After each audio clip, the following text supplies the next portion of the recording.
یہ جو ادب ہوتا ہے نا، یہ معاشرے کے اندر سکون پیدا کرتا ہے، اور بے ادبی جو ہوتی ہے یہ معاشرے کے اندر، سوسائٹی کے اندر بے سکونی پیدا کرتی ہے۔ ادب ہمیشہ محبتوں کے فروغ کا سبب بنتا ہے۔ بے ادبی، بے باکی، اپنی زبان کا تیزی سے استعمال کرنا، یہ نفرتوں کا باعث بنتا ہے۔ ادب کرنے والے لوگ جو ہوتے ہیں ان سے ملاقات کر کے محسوس ہوتا ہے کہ یہ ادب والے ہی نہیں، صرف ان کی کسی نے تربیت بھی کی ہے۔ اور بے ادبی، توہین، کسی شخص کے لیے ہتک لہجہ اختیار کرنا، یہ بتاتا ہے کہ شخص غیر تربیت یافتہ ہے۔ آپ جب ادب کرنے والے ہو جاتے ہیں، پیار کرنے والے ہو جاتے ہیں، تعظیم کرنے والے ہو جاتے ہیں، تو آپ نا معاشرے میں سکون پیدا کرتے ہیں۔ میٹرک کر کے، پی ٹی سی کر کے کوئی آدمی اسکول میں ٹیچر لگ گئے تھے، ایک شخص نے ان کے پاس تعلیم حاصل کی، پرائمری میں ان کے پاس پڑھا، پھر بعد میں اس نے ماسٹر کی ڈگری لی، پھر اس نے ایم فل کیا، پھر اس نے پی ایچ ڈی کی، پھر ایک بہت اونچی پوسٹ پر وہ آفیسر ہوئے، ایک بہت بڑی گاڑی اللہ نے انہیں دے دی۔ اتفاق ایسا ہوا کہ ایک دن وہ اسکول ٹیچر اپنی سائیکل پر، ریٹائر ہو گئے ہیں لیکن کوئی بڑی تنخواہیں نہیں ہوتی تھی پرانے زمانے میں اساتذہ کی، اب تو پھر بھی کچھ حوصلہ افزا معاملات ہیں۔ تو وہ ٹیچر اپنی سائیکل پر سمجھیے آ رہے ہیں گاؤں سے، اور ان کا وہ شاگرد جو کبھی کسی سن میں ان کے پاس پرائمری میں شاگرد رہا، وہ بھی آ رہا ہے گاؤں واپس، لیکن وہ پجاروں پہ آ رہا ہے۔ وہ ایک بڑی گاڑی پہ، 1.5 کروڑ کی گاڑی پہ بیٹھا ہے، اور وہ گاؤں آ رہا ہے شہر سے۔ اس نے جب سامنے دیکھا نا میرے استاد صاحب آ رہے ہیں، اس نے گاڑی روک دی، نیچے اترا، استاد جی کو سلام کیا، پھر کہا استاد صاحب یہ بچہ جو ہے نا یہ آپ کا سائیکل لے آئے گا، میں آپ کو اپنی گاڑی پہ نہ لے جاؤں جہاں آپ نے جانا ہے، پھر میں گھر چھوڑ دوں گا۔ استاد صاحب نے جانا اپنی سائیکل پہ ہی ہے، شکریہ ادا کیا، دعائیں دیں، بیٹھے اپنی سائیکل پہ ہی۔ اس نے نہ نذرانہ دیا انہیں، نہ تحفہ دیا ہے، نہ پیسے دیے، نہ ان کی پینشن میں اضافہ کیا ہے، نہ انہیں بڑا گھر لے کے دیا ہے۔ کیا کیا اس نے؟ ادب کیا ہے۔ اس نے اپنے استاد کا احترام کیا ہے، اس نے ان کی تعظیم کی ہے۔ نتیجہ اس کا کیا نکلا کہ استاد صاحب جب دوبارہ اس سائیکل پہ بیٹھتے ہیں نا تو انہیں محسوس ہوتا ہے میرا سائیکل تو پجاروں سے مہنگا ہے، اس لیے کہ پجاروں والے تو اتر اتر کے سائیکل کو سلوٹ کر رہے ہیں۔ انہیں یہ فیل ہوتا ہے کہ یہ مہنگا ہے۔ جب آپ کسی کو احترام دیتے ہیں، کسی کی قدر کرتے ہیں، کسی کے ساتھ آپ کا رویہ عقیدت والا ہو جاتا ہے، تو اس کا لازمی نتیجہ یہ نکلتا ہے کہ سوسائٹی میں سکون پیدا ہوتا ہے۔ دو قسم کے بچے ہوتے ہیں، ایک بچہ وہ ہوتا ہے جس سے ماں باپ بات نہیں کرتے، کوئی کام نہیں بتاتے، کوئی گفتگو نہیں کرتے، وہ کہتے ہیں اس کو تمیز ہی نہیں ہے بات کرنے کی، پتہ ہی کوئی نہیں کیا کہہ دے گا۔ وہ بیٹا ہے، وہ ہو سکتا ہے اس کی وہ کسی کے سامنے شکایت نہ کرے، لیکن وہ اسے کوئی کام نہیں بتاتے۔ ایک بچہ ایسا ہوتا ہے جس پہ ماں باپ سارا ہی بوجھ رکھ دیتے ہیں، انہیں پتہ ہوتا ہے کہ میں نے جو اس نے کہنا ہے وہ اس نے کر دینا ہے۔ اب وہ بچہ سکون دیتا ہے، ماں باپ اس کی وجہ سے اپنے دل میں راحت محسوس کرتے ہیں۔ ماں باپ بوڑھے تھے، وہ بچہ گھر آ گیا، دو رویے ہیں، آپ کو سمجھانے کے لیے چند مثالیں عرض کر رہا ہوں۔ ماں باپ بوڑھے ہیں، گھر میں غریبی ہے، بچہ ڈیوٹی سے آیا ہے، اب ماں باپ اسے کوئی کام کہنا چاہ رہے تھے، دونوں نے منصوبہ بندی کی ہے اور لفظ جمع کیے ہیں، اپنی سادگی میں کچھ جملے تراشے ہیں۔ بیٹا جب آیا تو بڑے دھیمے لہجے میں کہا پتر ہمیں تیرے وسائل کا بھی پتہ ہے، مسائل کا بھی پتہ ہے، تنخواہ کتنی ہے ہم جانتے ہیں، خرچے کتنے ہم جانتے ہیں، لیکن پتر ہم بھی تیرے علاوہ کس کو کہیں، تیری بہن غریبنی کو 10-20 ہزار کی ضرورت پڑ گئی ہے تو کو مہربانی کر اس کے ساتھ بھی، اور بڑے دبے لفظوں میں، ڈر کے، محتاج جملوں میں۔ اب بچہ تو ایسے ہوا جیسے پہلے سے ہی تیار بیٹھا تھا، لاوا تھا، پھٹ گیا، کہنے لگا ابا جی آپ ہر وقت مجھے تکلیف ہی دیتے رہتے ہیں، اماں ہر وقت آپ کام بتاتی رہتی ہیں، بہن کو سمجھائیں نا آپ کہ میرے پہلے ہی بڑے مسئلے ہیں، میں کہاں سے اسے پیسے دوں، آپ اسے کہیں۔ ماں باپ بیچارے ساری رات روتے رہتے ہیں، یار یہ اس نے کیا کیا، نہ دیتا چلو وہ ڈب سے جواب دے دیتا۔ ایک رویہ دوسرا ہے، بیٹا گھر آیا ہے، ماں باپ نے بات کی، کہا پتر وہ تیری بہن کو کوئی ضرورت تھی اور ہم تیرے مسائل وسائل دونوں کو جانتے ہیں، دل نہیں کرتا تجھے کہنے کو، لیکن پھر ہم تو اب عمر کے اس حصے میں ہیں کہ مزدوریاں نہیں کر سکتے، تجھے ہی کہنا ہے، تو اگر تو محسوس نہ کرے تو کچھ رقم کی ضرورت تھی۔ تو پتر اٹھ کے قریب بیٹھ گیا ماں باپ کے، اور اس نے ہاتھ پکڑ کے باپ کا چوم کے کہا ابا جی مجھے آپ ڈر ڈر کے کام نہ بتایا کریں، آپ حکم کریں، میری جان بھی حاضر ہے۔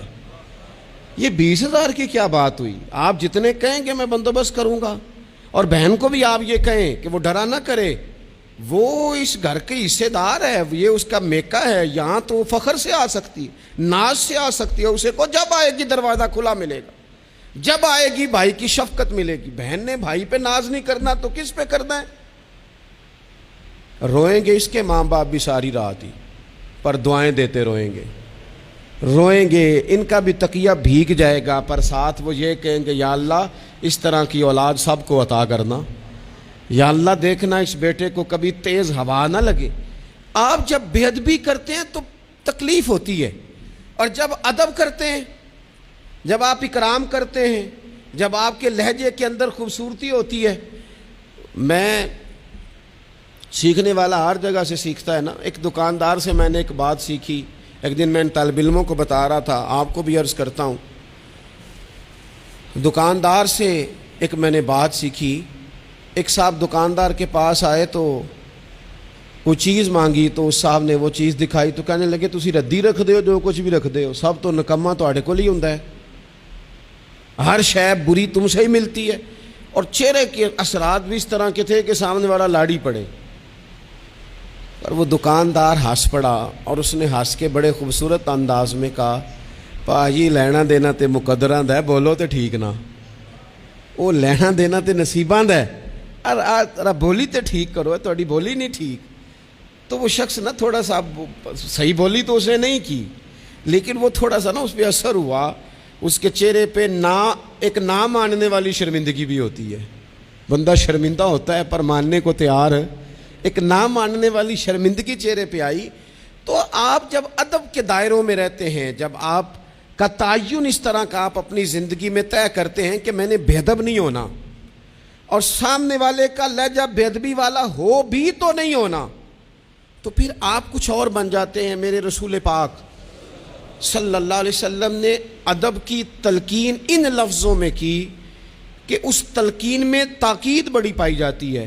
اللہ کے حبیب نے فرمایا جو چھوٹے پہ شفقت نہ کرے اور بڑے کا اکرام نہ کرے اس کی سزا کیا بیان کی؟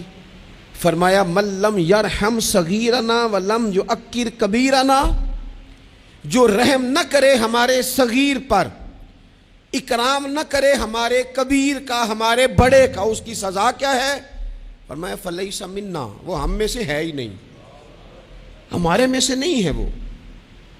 اس نے جو ادب کا خاص حسن ہمارے دین نے دیا ہے، جب اس نے فالو ہی نہیں کیا تو پھر وہ ہم میں سے۔ اور ادب سے مراد صرف خوشامد کرنا نہیں ہوتا، بعض لوگ سمجھتے ہیں کہ ٹھیک ٹھاک خوشامد کرو تو ادب والے ہیں ہم، اور بعض لوگوں کو خوشامد کا نشہ بھی لگا ہوا ہوتا ہے، تو خوشامد اچھی کریں تو وہ بھی کہتے ہیں بندہ بڑا با ادب ہے۔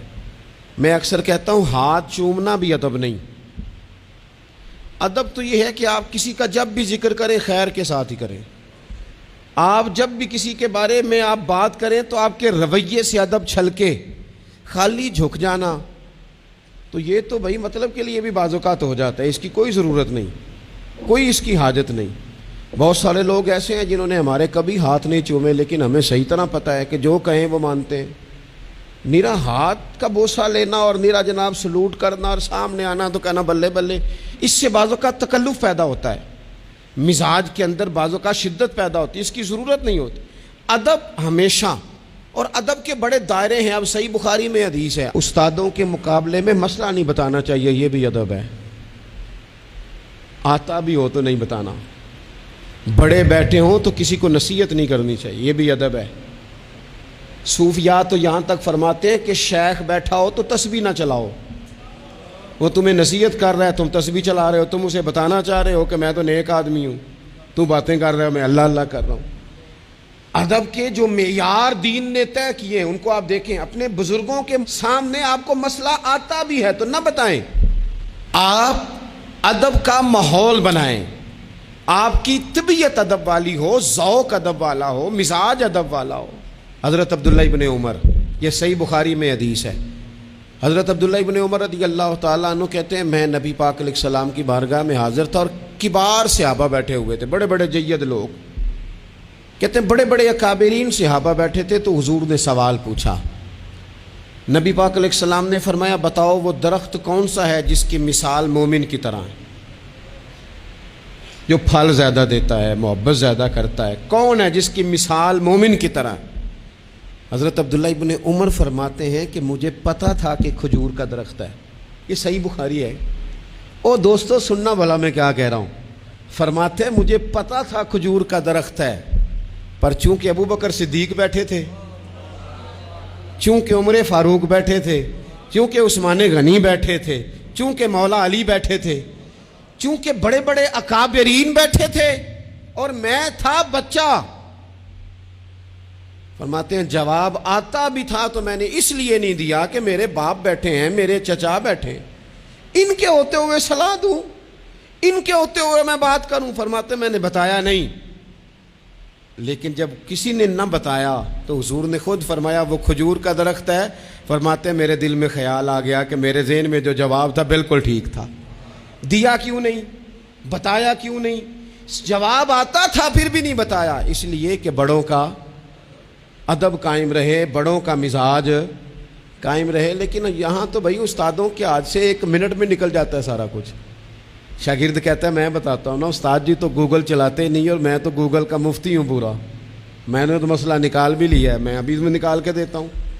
یہاں تو عبارتیں ٹھیک کرا رہے ہوتے ہیں طلباء اپنے اساتذہ کی، یہاں تو مرید کہہ رہے ہوتے ہیں کہ آپ مجھ سے رائے لیں، میں آپ کو بتاتا ہوں کہ پیری مریدی صحیح کیسے چلتی ہے، میں بتاتا ہوں۔ آپ اپنی زندگی میں جب آداب لے آئیں گے، جب ادب لے آئیں، اور شدید ایمرجنسی بھی ہوتی تھی نا تو صحابہ ادب نہیں بھولتے تھے، بعض اوقات ایمرجنسی میں ادب نہیں ہوتا، مطلب یہاں خدا نہ خواستہ میرے کپڑوں کو پیچھے آگ لگ جائے تو آپ کیا کہیں گے، پیر طریقت، راہبر شریعت، فلانا صاحب فلانا، جب تک سارے کپڑے جل جائیں۔ اگر ایمرجنسی ہو جائے نا، کپڑوں کو آگ لگ جائے تو کہا جاتا ہے جناب آگ لگ گئی آپ کے کپڑوں کو، ہو سکتا ہے نام لے کے کوئی پکارے، مولانا صاحب وہ دیکھیں آگ ہے، اتنے لمبے لقب نہیں ہوتے۔ لیکن صحابہ ایمرجنسی میں بھی حضور کا ادب کرتے۔ حضرت صدیق اکبر غار ثور میں ہیں، ایڑی پر ڈنگ مار رہا ہے سانپ، اور سانپ کا نام لے لے تو بندہ گھبرا جاتا ہے، لیکن ایڑی پہ ڈنگ مارا جا رہا ہے، جب تک ڈنگ لگ رہا ہے بار بار، اب اس کا اثر تیز ہوا، اس زہر کا اثر جب جسم پہ ہونے لگا تو آنسو آنکھوں سے نکلے، وہ حضور کے چہرہ نور پر آئے تو محبوب نے فرمایا کیا ہوا؟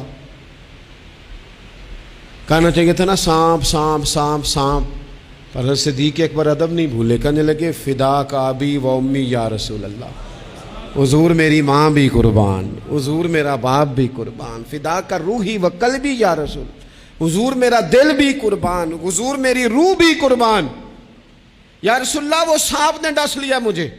ادب نہیں بھولے، وقت بدلنا ہے تو بدل جائے، لیکن آداب کبھی بھی امت کے ہاتھوں سے جانے نہ پائے، آداب کا ہر وقت خیال رکھا جائے، ہر وقت خیال رکھا جائے۔ آخری بات آج آپ حضرات کی خدمت میں عرض کرنی ہے، ہر جگہ ضروری نہیں کہ کوئی تنقید کا پہلو ہی نکالا جائے، ہر شخص کی نیت پر شک ہی کیا جائے، یہ ضروری نہیں.